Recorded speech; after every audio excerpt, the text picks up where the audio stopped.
Okay, so I studied abroad last school year in Lyon, France, and I made a couple videos when I was there. And this video is basically like a post-study, like a 1 year post-study abroad reflection on the top 10 things that I learned when I studied abroad in France. So the number one thing that I learned was how to enjoy your own company and like learning to look forward to spending time with yourself. So before I left to France, I would say like on a scale of 1 to 10, I would give myself like a 3.5 out of 10 for how much I enjoyed my own company, and now it's like 100 out of 10. Like, I love my own company, and I think just like being on the other side of the world completely on your own, like in a city that you've never been in, it like forces you to like, you just spend so much time with yourself that you're basically forced to enjoy your own company, because it's like, are you gonna be miserable like 24/7?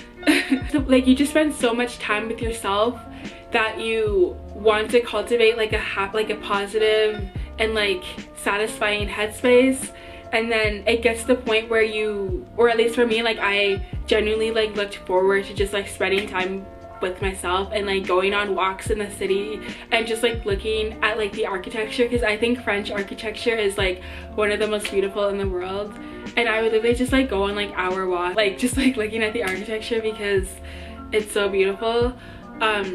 And like I feel like before I studied abroad, like I would never do that. Like I would always want to do something with a friend, but then like post study abroad, like I love my company so much. And I think a lot of people who study abroad, like if you go for 1 year, I think a lot of people would agree that you just spend so much time with yourself, and like you're in a different country, you're basically forced to enjoy your own company. Okay, so the second thing I learned when I studied abroad in France was wherever you go, there you are. So before I left to France, I read like a bunch of blogs about people's experiences studying abroad, and all of them kind of like said something revolving around the fact that like you can't run away from your problems, and wherever you go, there you are. And I never understood what they meant, because like I just didn't understand what they meant. But then like living in France, I feel like I finally got it towards the end of my exchange here.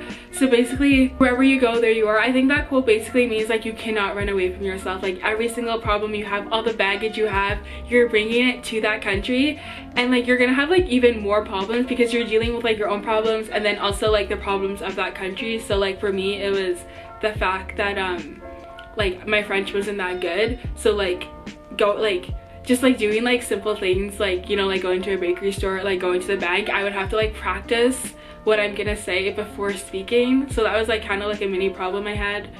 But yeah, wherever you go, there you are. You cannot run away from yourself. The third thing that I learned studying abroad was how to stay present.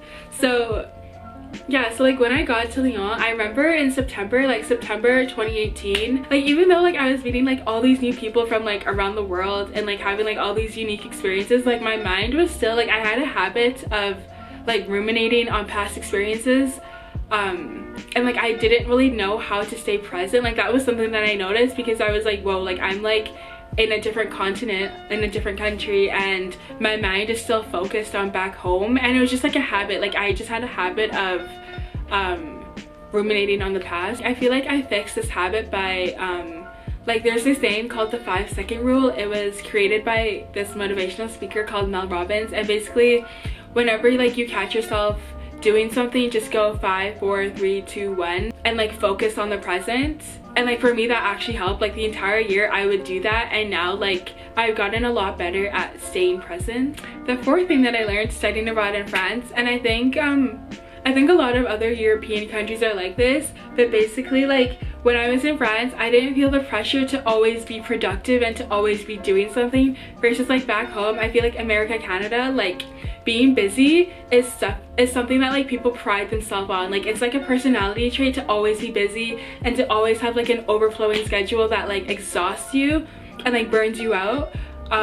But like being in France, it was just, I felt so restful when I was there, because there isn't that like there isn't that pressure to always be productive and to always be doing something. And I really like that. I really appreciate that, because I was there for like 1 year. I like took that back home, and now like I don't pride myself on being busy. I don't think it's impressive. Like when people are like, when I come back home and like at school, like when people are like always busy and always burnt out and exhausted, I'm like, I don't find that impressive or admirable anymore, versus like I think a couple years ago like I did.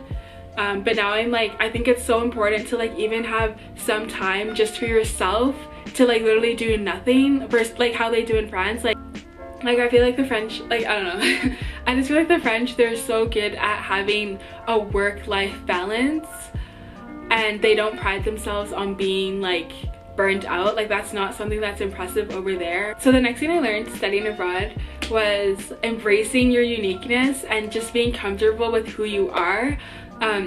So like the program I was in France, first semester I was in like the SELF program, which was basically a bunch of study abroad students were in this program.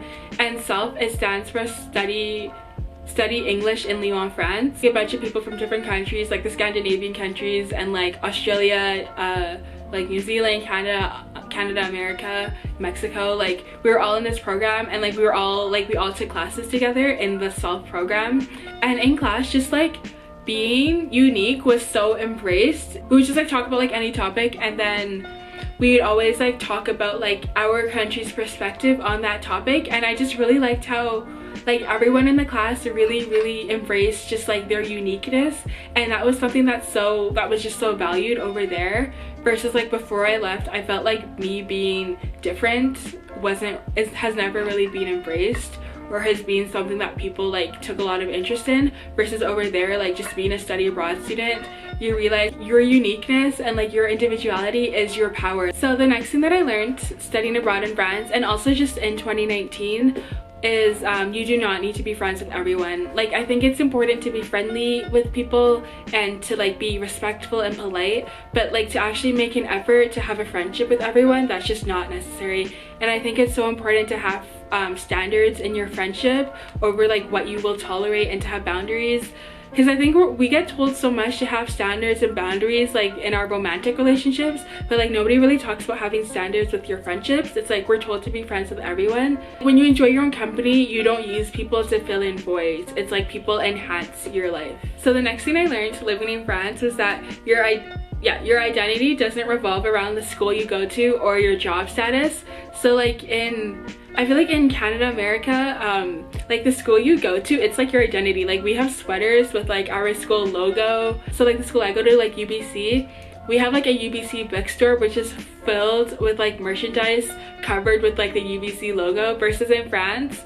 And I think like other European schools, like stuff like that just doesn't exist. Like you would never find like students walking around with like their university hoodie, versus like I feel like back home, like being a UBC student was like me and like all my friends, that was our identity. And like that was like always, the school was always the topic of conversation, or like the work you do is always the topic of conversation, versus in France and I think other European countries, it's just like not like that. People don't like their identity just doesn't revolve around the school they go to or the work they do.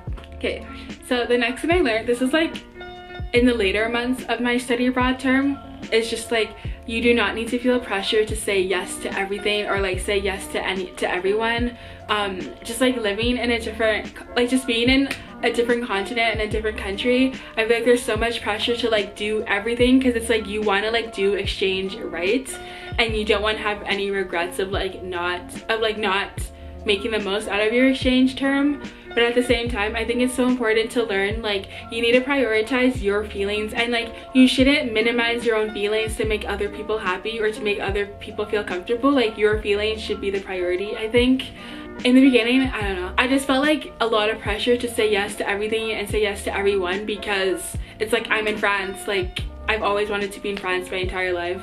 I didn't want to like come back home with any regrets, but towards the end of my term, I learned like it's so important to prioritize your feelings.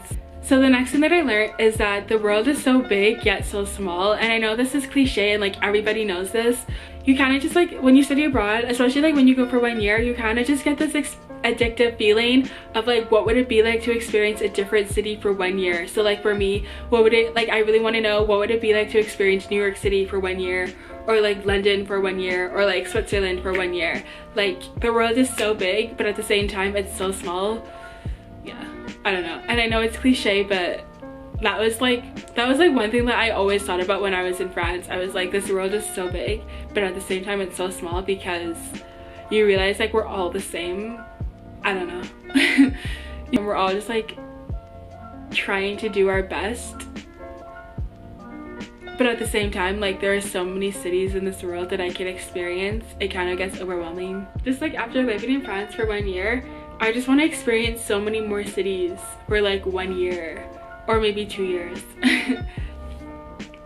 Okay, and the final thing that I learned was to enjoy every season, and I feel like this is like one of out of all of the things that I've learned, enjoy every season is like something I think about like almost every day, especially in quarantine.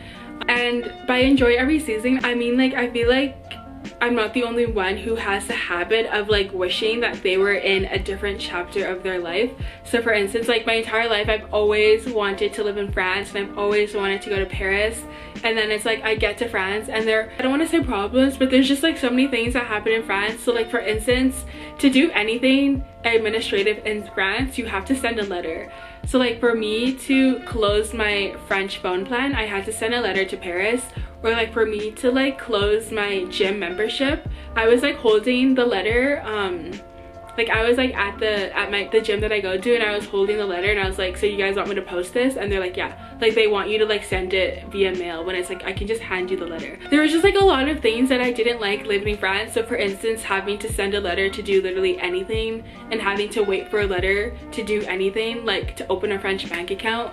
I don't know where I was going with that tangent, but basically what I mean is like every season of your life there's gonna be problems, and like the season that you're wishing the season that you're wishing for comes along with like many problems. So like for me, like I've always like literally my entire life I've always wanted to live in France, and then it's like I get to France and there's just so many like unexpected problems. Now like whenever like every season of my life, like every chapter of my life that I'm in, I'm always like, what is what is in this season, or like what is in this chapter of my life that will not be in a different chapter. There's just like so much like cultural things in France, but like despite all of that, like there's just so many things that I will never get back. Like for instance, the beautiful architecture. Like I love French architecture so much. I think it's so beautiful, and like I think it's so like pleasant to just look at, and I'm never like in other seasons of my life I'm never gonna be able to just like go on a walk and stare at beautiful architecture.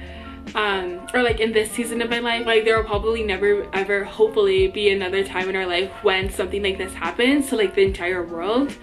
So yeah, enjoy every season. Like just whenever you find yourself complaining and being unappreciative of like your current life situation, just try to look for things in your life that will never be in a different season, like will never be in a different chapter of your life, and I think that will allow you to appreciate it a lot more. So yeah, those are the top 10 things that I learned when living in France for 1 year. Thank you for watching. I also have a couple other videos that I made when I lived in France, so check those out if you want. And if you enjoyed this video, please give it a thumbs up and subscribe. Bye!